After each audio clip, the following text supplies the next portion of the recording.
ನಮಸ್ಕಾರ ವೀಕ್ಷಕರೇ. ಸ್ವಾತಂತ್ರ್ಯ ಅಟ್ 79 ಕನಸು ವಾಸ್ತವ ಭವಿಷ್ಯ ವಿಶೇಷ ಕಾರ್ಯಕ್ರಮಕ್ಕೆ ಆತ್ಮೀಯ ಸ್ವಾಗತ. ನಾನ್ ಸಿಂಧೂರ.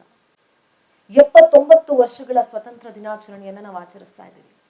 ನಿಜವಾಗ್ಲೂ ಈ ಸಂದರ್ಭದಲ್ಲಿ ನಾವು ಮಾತನಾಡಬೇಕಾಗಿರೋದು ಎಷ್ಟರ ಮಟ್ಟಿಗೆ ನಮ್ಮ ದೇಶ ಸ್ವತಂತ್ರವನ್ನ ಪಡ್ಕೊಂಡಿದೆ, ಯಾವ್ಯಾವ ಕ್ಷೇತ್ರಗಳಲ್ಲಿ ಯಾವ್ಯಾವ ವಿಚಾರಗಳಲ್ಲಿ ನಾವು ಸ್ವಾತಂತ್ರ್ಯವನ್ನ ಪಡ್ಕೊಂಡಿದ್ದೇವೆ, ಇವತ್ತಿನ ನಮ್ಮ ವಾಸ್ತವ ಸ್ಥಿತಿ ಏನಿದೆ, ನಮ್ಮ ಕನಸುಗಳು ಏನಿತ್ತು, ಈ ಹಿಂದೆ ಸ್ವಾತಂತ್ರ್ಯವನ್ನ ಪಡ್ಕೊಳ್ಳುವಂತಹ ಸಂದರ್ಭದಲ್ಲಿ ಕನಸಿನ ಭಾರತ ಹೇಗಿರ್ಬೇಕು ಅಂತ ನಮ್ಮ ಹಿರಿಯರು ಸ್ವಾತಂತ್ರ್ಯ ಹೋರಾಟಗಾರರು ಆಸೆಯನ್ನ ಪಟ್ಟಿದ್ರು. ಅದೇ ರೀತಿ ನಮ್ಮ ದೇಶ ಮುನ್ನಡ್ಕೊಂಡು ಹೋಗ್ತಾ ಇದೆಯಾ? ಹಾಗಾದ್ರೆ ಇವತ್ತಿನ ಜನಸಿಗಳಿಗೆ, ಇವತ್ತಿನ ಮಕ್ಕಳಿಗೆ ಸ್ವಾತಂತ್ರ್ಯ ಅಂದ್ರೆ ಏನು? ಸ್ವಾತಂತ್ರ್ಯಕ್ಕೂ ಸ್ವೇಚ್ಛಾಚಾರಕ್ಕೂ ಬಹಳಷ್ಟು ವ್ಯತ್ಯಾಸ ಇದೆ. ಕನಸಿನ ಭಾರತದ ಬಗ್ಗೆ ಇಂದಿನ ಯುವ ಪೀಳಿಗೆ ಏನೆಲ್ಲ ಆಸೆಗಳನ್ನ, ಆಕಾಂಕ್ಷೆಗಳನ್ನ, ನಿರೀಕ್ಷೆಗಳನ್ನ ಇಟ್ಕೊಂಡಿದೆ. ನನ್ನ ಜೊತೆಗೆ ಬೆಂಗಳೂರಿನ ಅನೇಕ ಶಾಲಾ ಕಾಲೇಜುಗಳಿಂದ ಇವತ್ತಿನ ಈ ಪೀಳಿಗೆಯ ಯುವಕರು ಹಾಗೆ ಮಕ್ಕಳು, ಶಾಲಾ ಮಕ್ಕಳು ಕೂಡ ಆಗಮಿಸಿದ್ದಾರೆ. ಅವರೆಲ್ಲರನ್ನ ಕಾರ್ಯಕ್ರಮಕ್ಕೆ ಬರ್ಮಾಡ್ಕೊಳ್ತೀನಿ.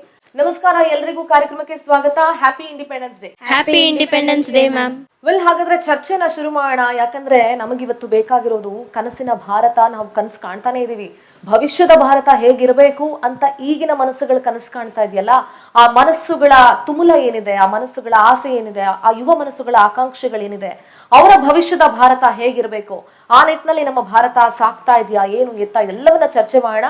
ಬನ್ನಿ ಹಾಗಾದ್ರೆ ಯಾವ್ಯಾವ ಶಾಲೆ ಕಾಲೇಜುಗಳಿಂದ ಮಕ್ಕಳು ಬಂದಿದ್ದಾರೆ ಅವರ ಇಂಟ್ರೊಡಕ್ಷನ್ ತಗೊಂಡ್ಬಿಡ್ತೀನಿ. ಎಸ್, ಎಲ್ಲರಿಗೂ ನಮಸ್ಕಾರ. ನಾನು ಹೇಮಾ ಮತ್ತು ಇವರು ಸಹನಾ. ನಾವು ಜ್ಯೋತಿ ನಿವಾಸ್ ಕಾಲೇಜ್ ಕೋರಮಂಗಲದಿಂದ ಬಂದಿದ್ದೀವಿ. ಏನು ಓದ್ತಾ ಇದ್ದೀರಿ?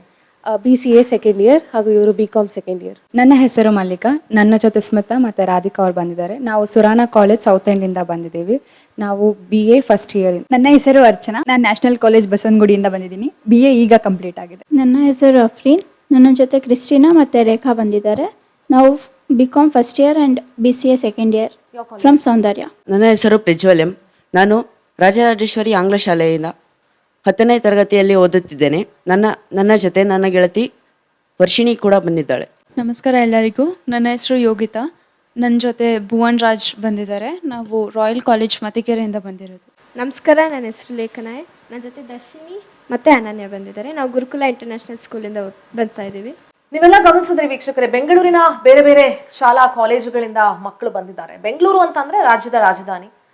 ಬೆಂಗಳೂರಿನ ಮಕ್ಕಳು ಸ್ವಲ್ಪ ಫಾಸ್ಟ್ ಇರ್ತಾರೆ, ಓದೋದ್ರಲ್ಲಿರ್ಬೋದು, ಟೆಕ್ನಾಲಜಿ ಬಗ್ಗೆ ತಿಳ್ಕೊಂಡಿರೋದ್ರಲ್ಲಿರ್ಬೋದು. ನಾವು ಇತ್ತೀಚೆಗೆ ಗಮನಿಸ್ತಾ ಇದೀವಿ, ಜಂತರ್ ಮಂತರ್ನಲ್ಲಿ ಪ್ರತಿಭಟನೆ ಆದಾಗ ಕಾಕ್ರೋಚ್ ಜನತಾ ಪಾರ್ಟಿ ಮತ್ತು ಬೇರೆ ಬೇರೆ ವಿದ್ಯಾರ್ಥಿಗಳು ಪ್ರತಿಭಟನೆಗೆ ಅಂತ ಸೇರ್ಕೊಂಡಾಗ ಅಶ್ರುವಾಯು ಪ್ರಯೋಗ ಆಯ್ತು, ಟಿಯರ್ ಗ್ಯಾಸ್ ಪ್ರಯೋಗ ಆಯ್ತು, ಲಾಠಿ ಚಾರ್ಜ್ ಆಯ್ತು. ಇದೆಲ್ಲವೂ ಆದಾಗ್ಲೂ ಕೂಡ ವಿದ್ಯಾರ್ಥಿಗಳು ಅದನ್ನ ಸ್ವೀಕರಿಸಿದ್ರು. ನೀವ್ ಏನಾದ್ರೂ ಮಾಡಿ ನಾವಲ್ಲಿ ಅದನ್ನ ತಮಾಷೆಯಾಗಿ ತಗೊಳ್ತೀವಿ, ಆದ್ರೆ ನಮ್ಮ ಹೋರಾಟವನ್ನ ನಾವು ಬಿಡೋದಿಲ್ಲ, ನಮಗೆ ಬೇಕಾದದನ್ನ ನಾವು ಹೋರಾಟ ಮಾಡಿ ಪಡ್ಕೊಳ್ತೀವಿ ಅಂತ ಹೇಳಿ. ಹೋರಾಟದಿಂದ ಸ್ವಾತಂತ್ರ್ಯವನ್ನೇ ಪಡ್ಕೊಂಡಿರುವಂತಹ ದೇಶ ನಮ್ಮದು. ಇಂಥ ದೇಶದ ವಿದ್ಯಾರ್ಥಿಗಳು ಹೋರಾಟದಿಂದ ಅವ್ರಿಗಾದಂತಹ ಅನ್ಯಾಯವನ್ನ ಕೂಡ ಸರಿಪಡಿಸ್ಕೊಳ್ಳೋದಕ್ಕೆ ಮುಂದಾಗಿದ್ದಾರೆ ಅನ್ನೋದನ್ನ ಕೂಡ ನಾವು ಗಮನಿಸ್ಬೇಕಾಗತ್ತೆ. ಸೊ ಹಾಗಾದ್ರೆ ಇಂದಿನ ಮಕ್ಕಳ ಭವಿಷ್ಯದ ಭಾರತ ಹೇಗಿರಬೇಕು, ಅವ್ರ ಮನಸ್ಸುಗಳಲ್ಲಿ ಏನೇನು ಆಸೆಗಳಿದೆ, ಇವತ್ತಿನ ರಾಜಕೀಯ ವ್ಯವಸ್ಥೆಯನ್ನ ನೋಡಿದಾಗ ಅವ್ರಿಗೆ ಏನ್ ಅನಿಸ್ತಾ ಇದೆ, ಇವತ್ತಿನ ದೇಶದ ವ್ಯವಸ್ಥೆಯನ್ನ ನೋಡಿದಾಗ ಬಡತನ ಇರ್ಬೋದು, ಭ್ರಷ್ಟಾಚಾರ ಇರ್ಬೋದು, ಇದೆಲ್ಲದರ ಬಗ್ಗೆ ಅವರ ಒಪಿನಿಯನ್ ಏನಿದೆ, ಇದೆಲ್ಲದರ ಬಗ್ಗೆ ಸಮಗ್ರವಾಗಿ ಚರ್ಚೆ ಮಾಡ್ತಾ ಹೋಗ್ತೀನಿ. ನನ್ನ ಮೊದಲನೇ ಪ್ರಶ್ನೆ ನಿಮ್ಗೆ, ನಿಮ್ಮ ಪ್ರಕಾರ ಸ್ವಾತಂತ್ರ್ಯ ಅಂದ್ರೆ ಏನು? ಸ್ವಾತಂತ್ರ್ಯ ಅಂದರೆ ನಾವು ಅಂದ್ಕೊಂಡಂಗೆ ನಮಗೆ ಫ್ರೀಡಮ್ ಆಗಿರ್ಬೋದು, ಅದೆಲ್ಲ ಸ್ವಾತಂತ್ರ್ಯ. ನಾವೇನು ಹೇಳೋಕ್ಕೆ ಪ್ರಯತ್ನ ಪಡ್ತಾ ಇದ್ದೀವಿ, ನಾವು ಜೆನ್ಸಿ ಆಗಿರ್ಬೋದು, ಇದ್ರ ಬಗ್ಗೆ ಮಾತಾಡಬೇಕಾದ್ರೆ ಸ್ವಾತಂತ್ರ್ಯ ಅಂದರೆ ನಮಗೆ ಎಷ್ಟು ಜನ ಬಡತನದ ಬಗ್ಗೆ ಮಾತಾಡ್ತಾರೆ, ಎಷ್ಟು ಜನ ನಿರುದ್ಯೋಗ ಬಗ್ಗೆ ಮಾತಾಡ್ತಾ ಇದ್ದಾರೆ, ಯಾರು ಮಾತಾಡ್ತಾನೇ ಇಲ್ಲ. ಬಟ್ ಸ್ವಾತಂತ್ರ್ಯ ಸಿಕ್ಕಿದೆ, 79 ವರ್ಷ ಆಯಿತು ಸ್ವಾತಂತ್ರ್ಯ ಸಿಕ್ಕಿ ಅಂತ ಹೇಳ್ತಾ ಇದ್ದಾರೆ. ಎಷ್ಟು ಜನಕ್ಕೆ ಸಮಾನತೆ ಸಿಕ್ಕಿದೆ ಈ ಸ್ವಾತಂತ್ರ್ಯದಿಂದ, ಎಷ್ಟು ಜನ ಬಡವರ ಹಸಿವು ನೀಗಿಸಿದೆ ಈ ಸ್ವಾತಂತ್ರ್ಯ ಅನ್ನೋದ್ರ ಬಗ್ಗೆನೂ ಮಾತಾಡಬೇಕು ಅಂತ ನಾನು ಇಷ್ಟಪಡ್ತೀನಿ. ಸ್ವಾತಂತ್ರ್ಯ ಮನೆಯಿಂದನೇ ಶುರು ಆಗುತ್ತೆ ಅನ್ಸುತ್ತೆ.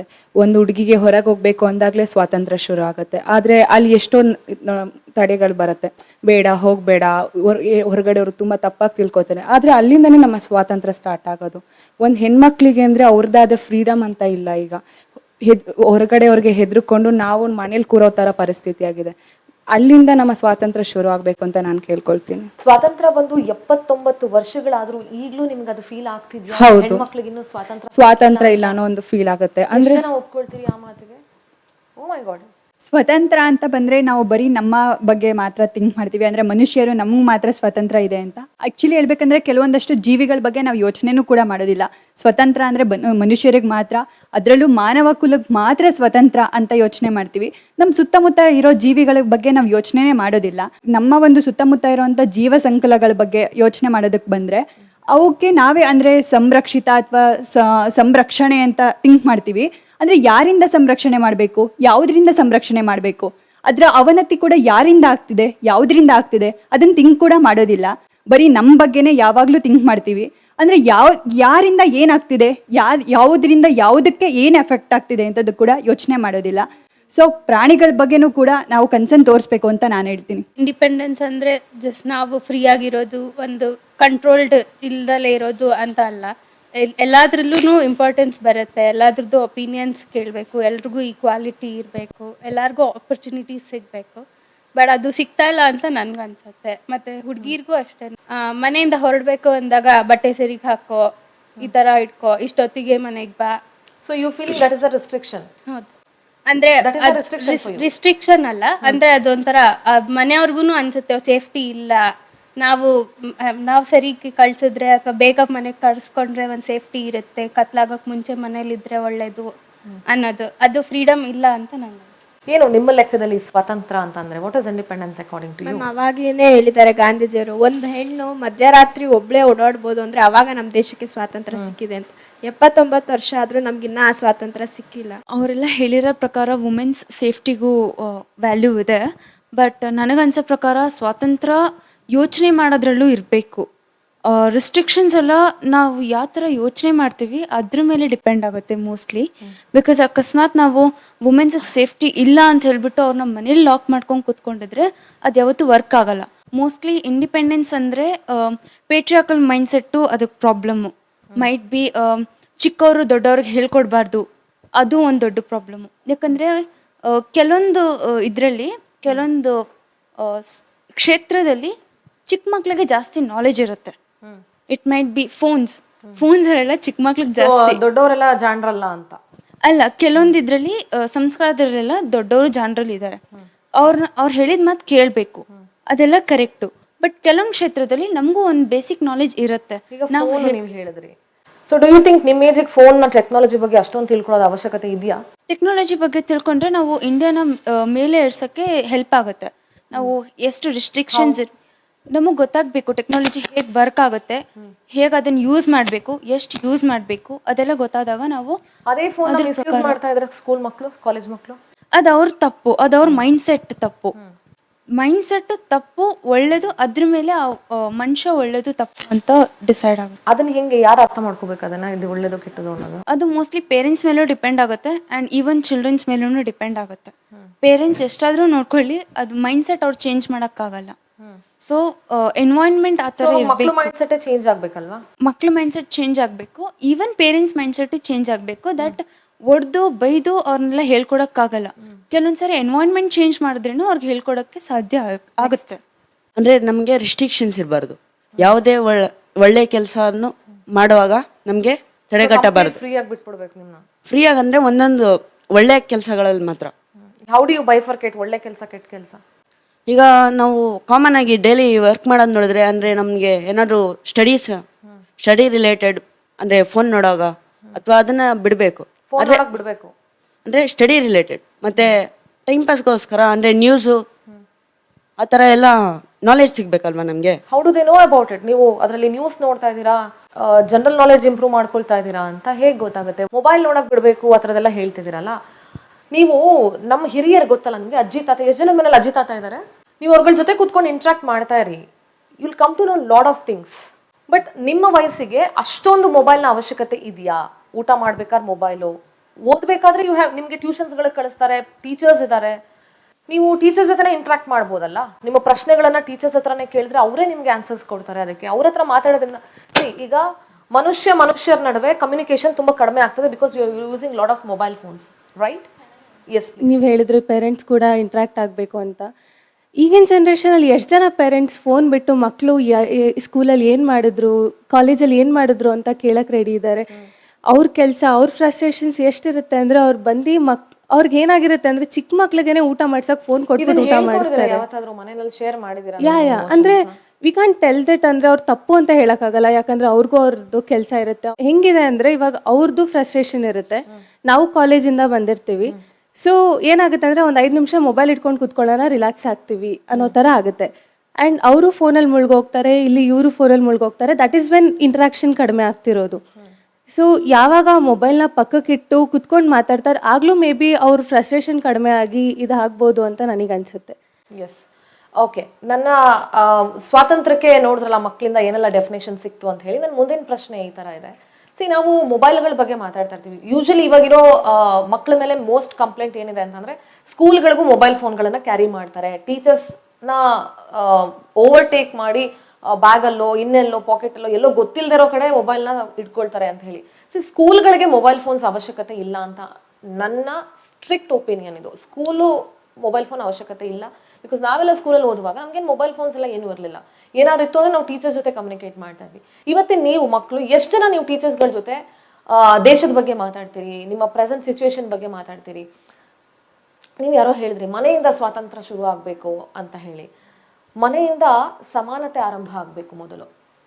ಸ್ವಾತಂತ್ರ್ಯ ಅನ್ನೋದು ನಮ್ಗೆ ಎಷ್ಟು ಮಟ್ಟಕ್ಕೆ ಸಿಕ್ಕಿದೆ ಬಿಟ್ಟಿದೆ ಅನ್ನೋದಕ್ಕಿಂತ ಹೆಚ್ಚಾಗಿ ಎಲ್ಲವನ್ನೂ ನಾವು, ಈಗ ನೀವು ತುಂಬಾ ಜನ ಹೇಳಿದ್ರಿ ರಿಸ್ಟ್ರಿಕ್ಷನ್ಸ್ ಇರಬಾರ್ದು ಅಂತ ಹೇಳಿ. ಮನೆ ಅಂದಮೇಲೆ ಕೆಲವು ರೆಸ್ಟ್ರಿಕ್ಷನ್ಸ್ ಇದ್ದೇ ಇರುತ್ತೆ. You can't do whatever you want, like how you want. ಒಳ್ಳೆ ಕೆಲಸಕ್ಕೆ ಐ ಥಿಂಕ್ ಎಲ್ಲರೂ ಮನೇಲೂ ನಿಮ್ಮನ್ನೆಲ್ಲ ಒಳ್ಳೊಳ್ಳೆ ಕಾಲೇಜಿಗೆ ಸೇರಿಸಿದ್ದಾರೆ, ಸ್ಕೂಲಿಗೆ ಸೇರಿಸಿದ್ದಾರೆ. ಎಷ್ಟು ಜನ ಕೋ ಕರಿಕ್ಯುಲರ್ ಆಕ್ಟಿವಿಟೀಸ್ ಅಲ್ಲಿ ಇದ್ದೀರಾ ಇಲ್ಲಿ? Sports, cultural activities, many of you. That is a freedom which you have got. No, ಇವತ್ತಿನ ಜನರೇಷನ್ ಎಷ್ಟರ ಮಟ್ಟಿಗೆ ಟೆಕ್ನಾಲಜಿಯನ್ನ ಮಿಸ್ಯೂಸ್ ಮಾಡ್ಕೊಳ್ತಿದ್ದಾರೆ, ಯೂಸ್ ಮಾಡ್ಕೊಳ್ತಿದ್ದಾರೆ? ಒಂದು ವಿಷಯಕ್ಕೆ ಪಾಸಿಟಿವ್ ನೆಗೆಟಿವ್ ಎರಡೂ ಇರುತ್ತೆ. So what I think is, ಪ್ರತಿಯೊಬ್ಬರಿಗೂ ಇವಾಗ ನಾವು ಹೇಳ್ತೀವಿ ಸ್ಕೂಲಲ್ಲಿ ಫೋನ್ ಅವಶ್ಯಕತೆ ಇಲ್ಲ ಅಂತ, ಬಟ್ ಈಗಿನ ಟೀಚರ್ಸ್ ಕೂಡ ಹೇಳ್ತಾರೆ ಹೋಮ್ವರ್ಕ್ನ ನಾವು ಫೋನಲ್ಲೇ ಕಳಿಸ್ತೀವಿ, ನಿಮ್ಗೆ ಏನಾದರೂ ಇದ್ರೆ ಗೂಗಲ್ಲೇ ನೋಡಿ. There are people like that. ಇವಾಗ ಆ್ಯಂಡ್ SSLC ಎಕ್ಸಾಮ್ಸ್ ಕೂಡ ನಾವು LBA ಕ್ವೆಶನ್ಸ್ ಅಂತ ಬಂದಿದೆ, ಅದನ್ನು ಕೂಡ ಅವರು ಫೋನಲ್ಲೇ ಓದ್ತಾರೆ. So the problem starts at the peak. Screen time ನೋಡಿದ್ರೆ ಎಷ್ಟೊಂದು ಪ್ರಭಾವ ಬೀಳುತ್ತೆ ಅಂತ, ಮತ್ತೆ ಫೋನ್ ಅವಶ್ಯಕತೆನೇ ಇಲ್ಲ ಅಂತ. ಅವಶ್ಯಕತೆ ಇಲ್ಲ ಅಂತ ಹೇಳಿಲ್ಲ, ಸ್ಕೂಲ್ ಮಕ್ಳಿಗೆ ಅವಶ್ಯಕತೆ ಇಲ್ಲ. ಸ್ಕೂಲ್ ಮಕ್ಳಿಗೆ ಅವಶ್ಯಕತೆ ಇಲ್ಲ. ಇವಾಗ ಕಾಲೇಜಸ್ ಅಲ್ಲೂ ನೋಡ್ಬೋದು ಎಷ್ಟು ಜನ ಸ್ಮಾರ್ಟ್ ಬೋರ್ಡ್ ಯೂಸ್ ಮಾಡ್ತಾ ಇದ್ದಾರೆ. ಅದರಿಂದ ಎಷ್ಟು ದುರುಪಯೋಗ ಆಗ್ತಾ ಇದೆ, ಅವ್ರ ಕಣ್ಣಿಗೆ ಎಷ್ಟು ದುಷ್ಪರಿಣಾಮ ಬೀಳ್ತಾ ಇದೆ ಅಂದ್ರೆ, ಕಾಲೇಜಸ್ ಅಲ್ಲಿ ನೋಡಿ ನಮ್ಮ ಅಕ್ಕ ತಂಗಿ ಯಾರನ್ನಾದ್ರೂ ನೋಡ್ತಾ ಇರ್ಬೋದು, ಕಾಲೇಜಸ್ ಅಲ್ಲಿ ಸ್ಕ್ರೀನ್ ನೋಡಿ ಮನೆಗೆ ಬಂದು ಅವ್ರಿಗೆ ಫೋನ್ ನೋಡೋಕ್ಕೂ ಆಗ್ತಾ ಇಲ್ಲ, TV ನೋಡೋಕೆ ಆಗ್ತಾ ಇಲ್ಲ. They can't. ಅವ್ರು ಎಷ್ಟು ಸ್ಟ್ರೆಸ್ಫುಲ್ ಆಗಿರ್ತಾರೆ ಅಂದ್ರೆ ಹೋಗಿ ಮಲ್ಕೊಬಿಡ್ಬೇಕು, ಓದಕ್ಕೂ ಆಗ್ತಾ ಇಲ್ಲ. ಈ ಕಡೆ ಅವ್ರಿಗೆ ಸ್ಟಡೀಸ್ ಮೇಲೆ ಫೋಕಸ್ ಮಾಡಕ್ ಆಗ್ತಾ ಇಲ್ಲ, ಮನೆಯಲ್ಲೂ ಮಾತಾಡಕ್ ಆಗ್ತಾ ಇಲ್ಲ. It is so much affecting the youngest one also. ಇದೆಲ್ಲ ನೋಡ್ತಿದ್ರೆ ನಮ್ಮ ದೇಶದ ಒಂದು ಸಂಸ್ಕೃತಿನೇ ಮರೆ ಆಗ್ತಿದೆ ಅನ್ಸುತ್ತೆ. ಮೊದ್ಲೆಲ್ಲ ಈ ತರ ಇರ್ಲಿಲ್ಲ. ಮೊದ್ಲೆಲ್ಲ ನಮ್ಮ ಇದು ಅಂದ್ರೆ ಆಧುನೀಕರಣ ಆಗ್ತಾ ಏನಾಗ್ತಿದೆ ಅಂತ ಅಂದ್ರೆ, ನಾವು ತುಂಬಾನೇ ಬದಲಾಗ್ತಿದೀವಿ, ಆದ್ರೆ ನಮ್ಮ ದೇಶದ ಒಂದು ಸಂಸ್ಕೃತಿನ ಮರೆಮಾಚಿಸ್ತಿದೀವಿ. ಯಾವ ತರ ಆಗಿದೆ ಅಂತ ಅಂದ್ರೆ, ಮನೇಲಿ ಕುತ್ಕೊಂಡು ಸಹ ಕುಟುಂಬದ ಜೊತೆ ಬೆಳೀತಾ ಇದ್ರು. ಆಗಿನ ಮಕ್ಳುಗಳೆಲ್ಲ ತುಂಬಾನೇ ಒಂದು ಅವಿಭಕ್ತ ಕುಟುಂಬದಲ್ಲಿ ಬೆಳೆದಂಥವ್ರು. ಅವ್ರಿಗೆ ಅಂದ್ರೆ ಪೇರೆಂಟ್ಸ್ಗಳೇ ಮನೇಲಿ ತಾತ ಅಜ್ಜಿನ ನೋಡಿ ಅಥವಾ ಅಪ್ಪ ಅಮ್ಮನ್ನ ನೋಡಿ ಅಥವಾ ಅಕ್ಕ ಅಣ್ಣನ ನೋಡಿ ಈ ತರ ಒಂದು ಅವರನ್ನ ನೋಡಿ ಕಲಿತಿದ್ದು ಯಾವುದೇ ಒಂದು ಪಾಠಗಳನ್ನಾಗಿದ್ರೆ. ಆದ್ರೆ ಇವಾಗ ಕುಟುಂಬಗಳು ಕೂಡ ಸಣ್ಣದಾಗ್ತಾ ಇರೋದ್ರಿಂದ ಪಾಠಗಳು ಕೂಡ ಹಾಗೆ ಮರೆಮಾಚ್ತಿದೆ. ಮತ್ತೆ ಇನ್ನೊಂದೇನಂತ ಅಂದ್ರೆ, ಚಿಕ್ಕ ಪುಟ್ಟ ಸಣ್ಣ ವಿಷಯಗಳನ್ನ ನಾವು ಕುಟುಂಬನ ನೋಡಿನೇ ಕಲಿಬೇಕು. ಈಗ ಅವರೇ ಬದಲಾವಣೆ ಆಗ್ತಿದ್ದಾರೆ ಅಂತ ಅಂದ್ರೆ, ನಾವು ಮುಂದೆ ನಮ್ಮ ಒಂದು ಭವಿಷ್ಯದ ಮಕ್ಳಿಗೆ ನಾವೇನು ಹೇಳ್ಕೊಡ್ಬೇಕು ಅನ್ನೋದೇ ಗೊತ್ತಾಗಲ್ಲ. ಅವ್ರು ಹೇಳಿದ್ರು ಪೀಕ್ ಇಂದ ಸ್ಟಾರ್ಟ್ ಆಗುತ್ತೆ ಅಂತ. ಇವಾಗ ಆಲ್ಮೋಸ್ಟ್ ಹೌದು, LBA ಕ್ವಶನ್ಸ್ ಎಲ್ಲ ನಾವು ಫೋನಲ್ಲೇ ನೋಡ್ಕೊಂಡು ಬರಿಬೇಕಲ್ವಾ ಮ್ಯಾಮ್? ಇವಾಗ ಒಂದೇನಾದ್ರೂ ಇವಾಗ ChatGPT ಬೇರೆ ಬಂದಿದೆ, ನಮ್ಗೆಲ್ಲ ಬೆಳಿನ ತುದಿಯಲ್ಲೇ ಇದೆ. ಸೊ ChatGPT ಇದ್ಮೇಲೆ ಒಂದು ನೆಕ್ಸ್ಟ್ ಇನ್ನೊಂದ್ ಸ್ವಲ್ಪ ವರ್ಷಕ್ಕೆ ಟೀಚರ್ಸ್ ಅವಶ್ಯಕತೆನೇ ಇಲ್ಲ ಅಂತ ಅನ್ಸುತ್ತೆ ನನಗೆ. ಇಲ್ಲ ಅವಶ್ಯಕತೆ ಬೇಕು. ಥ್ಯಾಂಕ್ ಗಾಡ್, ಅಟ್ ಲೀಸ್ಟ್ ಬೇಕು ಅಂತ ಹೇಳಿದ್ರಲ್ಲ. ಓಕೆ, ಎಲ್ಲ ಫೋನ್ ಇಂದಾನೇ ಆಗುತ್ತೆ. ನಾರ್ಮಲ್ ಕಾನ್ವರ್ಸೇಷನ್ ಆದ್ರೆ ನಮ್ಗೆ ಬೇಗ ಅರ್ಥ ಆಗುತ್ತೆ. ಪುಸ್ತಕದ ಇಂದ ಫುಲ್ ತಿಳ್ಕೊಂಡ್ ಜಸ್ಟ್ 50% ಅಷ್ಟೇ. ನಾವು ನಾರ್ಮಲ್ ಕಾನ್ವರ್ಸೇಷನ್ ಅಲ್ಲೇ ಜಾಸ್ತಿ ತಿಳ್ಕೊತೀವಿ, ಕೇಳೋದ್ರಿಂದ ತಿಳ್ಕೊತೀವಿ, ಓದೋದ್ರಿಂದ ನಮ್ಗೆ ಅಷ್ಟೊಂದು ಅರ್ಥ ಆಗಲ್ಲ. ಪಾಠ ಕೇಳಿದ್ರೇನೆ ನಿಮ್ಗೆ ಸೋಷಿಯಲ್ ಅರ್ಥ ಆಗುತ್ತೆ ಅಂತ ಹೇಳ್ತಾರೆ. ಅದರಿಂದ ಸೊ ನಮ್ಗೆ ಟೀಚರ್ಸ್ ಬೇಕೇ ಬೇಕಾಗುತ್ತೆ. ಇವಾಗ ಸ್ಕೂಲ್ ಟೈಮಿಗೆ ಕಾಲೇಜ್ ಟೈಮಿಗೆಲ್ಲ ಹೆಂಗಾಗಿದೆ ಅಂದ್ರೆ ಮ್ಯಾಮ್, ಅವ್ರು 8 o'clock ವ್ಯಾನ್ ಬಂತು ಅಂದರೆ 8 o'clock ಹೋಗಬೇಕು ಮ್ಯಾಮ್. 4 o'clock ಸ್ಕೂಲ್ ಬಿಡ್ತು ಅಂದರೆ 4 o'clock ಬರ್ತಾರೆ ಮ್ಯಾಮ್. ಏನು ಹಬ್ಬ ಅಂದ್ರೆ ಅವ್ರಿಗೆ 1 hour ಟೈಮ್ ಇರುತ್ತೆ ಅಷ್ಟೇ ಮ್ಯಾಮ್. ನೆಕ್ಸ್ಟ್ ಮಕ್ಳಿಗೆ ಮ್ಯಾಮ್ ಅವ್ರ ಪೇರೆಂಟ್ಸ್ ಜೊತೆ ಇಂಟರಾಕ್ಟ್ ಮಾಡಕ್ಕೆ. ನೆಕ್ಸ್ಟ್ ಟ್ಯೂಷನ್ ಇದೆ ಮ್ಯಾಮ್. ಇವಾಗ ಎಲ್ಲರೂ ಟ್ಯೂಷನ್ಗೆ ಮ್ಯಾಮ್ ಹಾಕೋದು. ಇವಾಗ ಯಾರು ಫ್ರೀ ಆಗಿ ಓದ್ಸಲ್ಲ ಮ್ಯಾಮ್, ಅವರಿಗೆ ಟೈಮ್ ಇರಲ್ಲ ಮ್ಯಾಮ್. ಎಲ್ಲ ಕೆಲಸದಲ್ಲಿ ಫೋನಲ್ಲಿ ಅವ್ರವ್ರದಲ್ಲೇ ಬ್ಯುಸಿ ಆಗಿರ್ತಾರೆ. ಈಗ ಎಲ್ಲರೂ ಟ್ಯೂಷನ್ಗೆ ಬರ್ತಾರೆ ಮ್ಯಾಮ್. ಟ್ಯೂಷನ್ ಬಿಟ್ಟಾಗ ಒಂದು 8 ಇಲ್ಲ 9 o'clock ಆಗುತ್ತೆ. ಅವ್ರು ಮನೆಗೆ ಹೋಗಿ ತಿಂದು ಮಲ್ಕೊಳ್ಳೋದೇ ಆಗುತ್ತೆ ಮ್ಯಾಮ್. ಅವ್ರು ಹೆಂಗೆ ಕುಟುಂಬದ ಜೊತೆ ಬೆರೀತಾರೆ ಮ್ಯಾಮ್? ಎಲ್ಲಿದೆ ಮ್ಯಾಮ್ ಟೈಮ್? ಮಕ್ಕಳಿಗೆ ಕುಟುಂಬದ ಜೊತೆ ಟೈಮ್ ಇಲ್ಲ. ಟೈಮ್ ಇಲ್ಲ ಮ್ಯಾಮ್. ಸ್ಕೂಲಲ್ಲೆಲ್ಲ ಫೋನ್ ತಗೊಂಡು ಹೋಗ್ತಾರೆ, ಅದು ಕರೆಕ್ಟು, ಆ್ಯಕ್ಚುಲಿ ತಗೊಂಡು ಹೋಗ್ತಾರೆ. ಕಾಲೇಜ್ ಸ್ಕೂಲಲ್ಲೆಲ್ಲ ಫೋನ್ ಯೂಸ್ ಮಾಡೋಕ್ಕೆ ಬಿಡಬಾರ್ದು, ಲೈಕ್ ಸ್ಕ್ರೀನ್ ಟೈಮ್ಗೋಸ್ಕರ. ಬಟ್ ತೊಗೊಂಡು ಹೋಗೋದು it is a bit necessary also, ಸೇಫ್ಟಿಗೋಸ್ಕರ. ಅವ್ರ ಲೈವ್ ಲೊಕೇಶನ್ಸ್ ಫ್ಯಾಮಿಲಿ ಜೊತೆ ಶೇರ್ ಇರುತ್ತೆ, ಹಾಗಾಗಿ ಕಾನ್ವರ್ಸೇಷನ್ಸ್ ಎಲ್ಲ ಇರುತ್ತೆ ಮೊಬೈಲ್ಸಲ್ಲಿ. ಸೊ ಅವ್ರಿಗೆ ಸೇಫ್ಟಿಗಂತನೂ ಇರುತ್ತೆ. ಸೊ ಸೊಲ್ಯೂಷನ್ ನನಗೆ ಅನ್ಸೋ ಪ್ರಕಾರ ಸೇಫ್ಟಿಗಂತ ಇನ್ನೊಂಚೂರು ಲೈಕ್ ಲೈವ್ ಲೊಕೇಶನ್ ಇರ್ಬೋದು, ಸೆಕ್ಯೂರಿಟಿ ಇರ್ಬೋದು, ಅದೊಂಚೂರು ಜಾಸ್ತಿ ಆಗಿಬಿಟ್ರೆ ಫೋನ್ ತೊಗೊಂಡು ಹೋಗೋ ಅಷ್ಟೊಂದು ಇರಲ್ಲ. All right.